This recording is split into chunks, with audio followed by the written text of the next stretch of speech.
Good morning, good morning. I just wake up and hindi pa nakapag-suklay sila lalabat.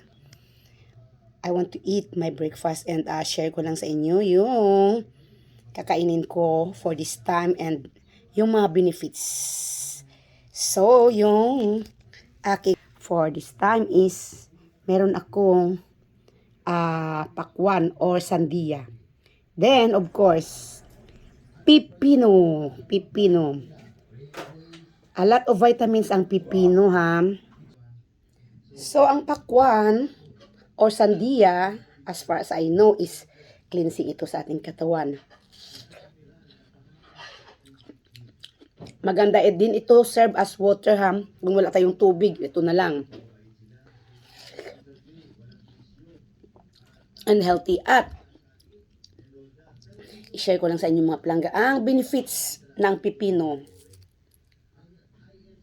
Number 1, naghahatag ini siya sang energy. Especially hardworking kita, kinananaton ang aton nga lakas sa katawan. So, kain tayo ng pipino at the same time, sa mga aantukin ng mga tao, like mga nagtatrabaho sa call center, but mostly ang ginainom nila is kape, coffee. But, pipino is the best para hindi kita maantok. So, ano gagawin natin? Gagawin natin itong liquid at i-drink. So, beautiful, no? Liquid lang. At, nakatutulong ito sa mga sag ng ating skin. Pipino. Yan. Masarap. At maganda din ito kung nagda-diet ka para hindi tayo masyadong mataba. Sa may mga mataba dyan na may mga cellulites na sila, ano nyo lang, i-rub nyo sa skin nyo, especially sa legs natin. Pipino is the best. Fiber din ito. And meron din siyang vitamin B. Yan. Last but not the least, yung mga may mabawong hininga. So, ang gagawin nyo, or may mga bad breath, ilagay nyo lang dito sa tang nyo,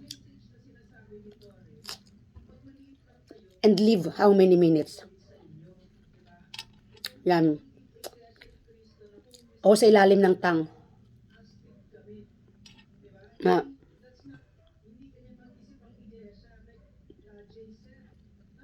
makatutulong ito sa mga mamabawang hininga. So, how amazing ang pipino, no? And then the melon, the sandia. Mura lang ito sa market, so it's not possible na hindi nyo ito magaya. Pipino.